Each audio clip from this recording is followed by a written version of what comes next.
Good morning. I'm Deirdre Fitzpatrick. And I'm Teo Torres. It's tough when they say like the big travel sale day is like right when you're buying Christmas gifts. There is that. You know what I mean? Maybe you could give the gift of travel. Perhaps. That's a good way to put it.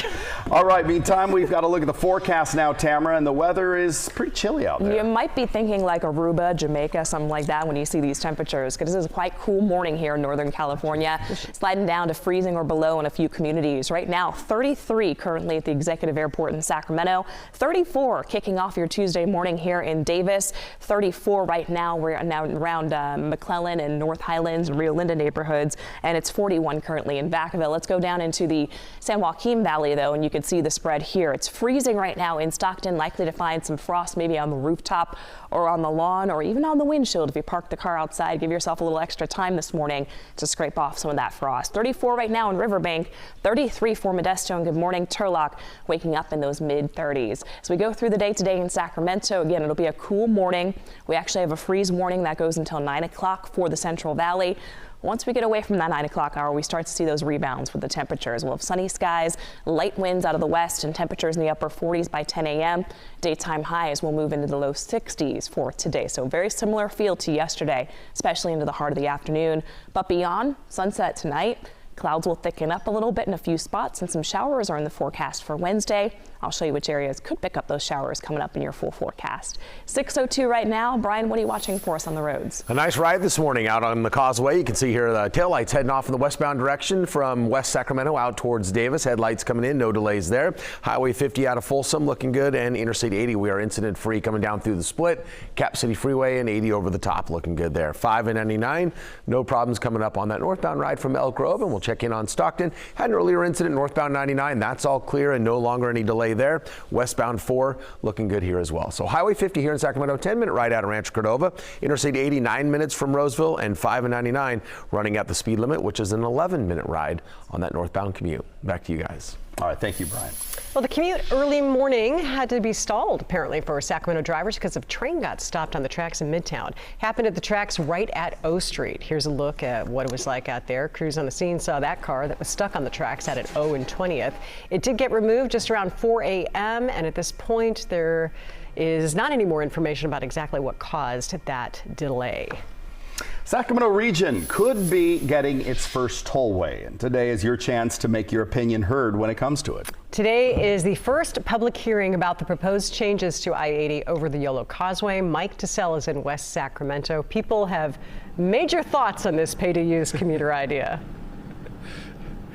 Yeah, I'm guessing some people might have a little bit of an opinion on this, and that's why we are standing right outside the West Sacramento Community Center. It might not look like much as a backdrop, but it's important because tonight, this is the place to be if you want your voice heard on this pay-to-use proposal. Now take a look, because this is the exact stretch that Caltrans is looking at for changes. It's an 18-mile stretch from West Sac to Davis, including the Yolo bypass. And if you are a regular commuter over the Yolo bypass, or you try to get through here on a busy weekend, you know just how congested and clogged and slow this merge point can be. So this evening, Caltrans is going to hold the first of 2 public hearings to consider 12 different alternatives for upgrading that stretch of the interstate to add lanes, improve bicycle access, and to boost carpool and vanpool usage. Half of those proposals do include adding a pay-to-use toll lane, or lanes, I should say. The total cost of doing this, depending on which proposal Caltrans chooses, could top $465 million. And again, if you want to offer your opinion and have it heard by Caltrans, this is the place to be, beginning at 5:30 tonight, the West Sacramento Community Center. If you can't make tonight's meeting or you miss it, there will be a second one. That one will be held in Davis in mid-December. Live in West Sacramento this morning, Mike DeSalle, KCRA 3 News. All right, thank you, Mike. Appreciate it. 6:05 now, and according to the Caltrans current timeline, construction could actually start on whichever proposal is chosen by the fall of next year. Well, this morning we are following Governor Newsom's announcement of major funding going into addressing California's homeless crisis. It includes roughly $300 million in grant money. The funding would also go towards strengthening the process of eliminating encampments out on city streets. The next round of applications is now open for the Encampment Resolution Grant. Cities and counties must follow a strict application process about the encampment that they need the help with. Sacramento County has received funding from that grant program, and officials say that it's possible that it could be applying again for a new initiative with this round of applications. The idea being that we weren't just cleaning up encampments out of sight, out of mind, and displacing people or moving people, but that we're trying to resolve the underlying issues in the first place and actually support people to get them back on their feet. The governor says at minimum he'd like to see 10,000 people helped with this latest round of funding. Newsom added that the focus is on accountability to ensure the money gets used effectively and that the people actually get the help. Meantime, in Stockton, a homeless camp is creating enough concern that state officials are now getting involved. City leaders met with state officials about the camp off Trinity Parkway in North Stockton. It's on a combination of city and state property. Residents say at least 100 people live there, and they're hoping the city can get the proper agencies to come and clean it up. The concerns that I could see and vouch with the people who live out here. The other evening I was going through here, and they're burning fires inside there, and the smoke from it is pretty intense. City manager met with the State Lands Commission yesterday morning. So far, they have not announced a plan. Sacramento police say an arrest has been made in a deadly shooting from earlier this month.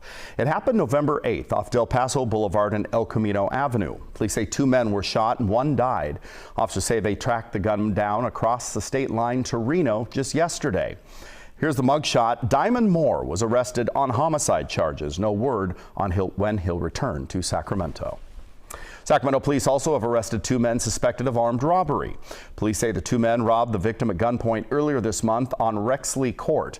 They say they stole jewelry and other items. Investigators say evidence led them to arrest Sam Al-Nazari and Basil Hussein. Police say after the arrests, they found loaded guns and drugs and more than $8,000 in cash in the suspect's car and home. Turning now to the war in Israel, and there's more hope for hostages and for prisoners who are being held on both sides of the Israel-Hamas war. Leaders from both sides have agreed to extend a temporary ceasefire by 2 days. KCRA 3's Amy Lou is in our Washington newsroom now with more on what this means for the release of more hostages. Well, this agreement raises hopes for more extensions and releases in the future, but still unclear right now is whether that will include the 8 or 9 Americans being held by Hamas. The 4th and final day of the original truce brought more humanitarian aid trucks into Gaza and the release of 11 Israeli women and children in exchange for 33 Palestinian prisoners. Israel has said it would extend the truce by a day for every 10 hostages released, meaning some 20 Israeli hostages could be released in the coming days. The White House says it's working with mediators of the agreement to get more American hostages being held by Hamas home, including 2 American women who were expected to be part of those released. We are working very, very hard to keep this flow of hostages going. We certainly would hope that in the next 2 days, in this next couple of installments, that we'll see some Americans coming out. But it's difficult to know for sure day to day exactly how Hamas is making these decisions. So far, 51 Israelis and 150 Palestinians, mostly women and children, have been freed under this truce. In Washington, I'm Amy Lou, KCRA 3 News. House Speaker Mike Johnson said yesterday he is confident and optimistic that Congress will approve aid for Israel before the holidays. Johnson is talking with Senate colleagues involved in those negotiations. Senate Democrats plan to take up a bill next week that includes money for Israel, Ukraine, and also the southern border. If you haven't already spent all of your money during Black Friday, Small Business Saturday, there's another chance today to score some big discounts as well. Today is Travel Deal Tuesday. Yeah. Is Wednesday like Leave Me Alone Wednesday? Well, yeah, I mean, seriously, I'm broke Wednesday. Yes, yeah. Leticia Ordaz out at the airport now with an eye on some of the deals that are out there and what you could do to take advantage. Good morning, Deirdre and Dale. A lot of people traveling today. They plan to take full advantage of Travel Deal Tuesday. In fact, some people flying to LA today for a round trip. It costs them $400, but prices are dropping if you book today for places in January. In fact, a round trip ticket to Mexico will cost you $300, and you can go from Sacramento to Paris for $750 round trip. The Tuesday after Thanksgiving has become what travel experts are calling the best day for discounts, not just on flights, but also on hotels, rental cars, and even rental homes. Travel Deal Tuesday started in 2016, so prices typically drop by 30 to 60% on flights and hotels during this annual event. To take full advantage on this Travel Tuesday, plan ahead and start thinking about the vacation that you want to take next year. We see prices drop for flights to many international destinations as airlines try to pick up demand for early 2024 trips. And experts say keep your options open when it comes to dates and destinations, and book with the free cancellation option if possible. And the most popular destinations to book for today are Las Vegas, the Bahamas, London, and Paris. Keep in mind, these are trips that you have to take beginning in January.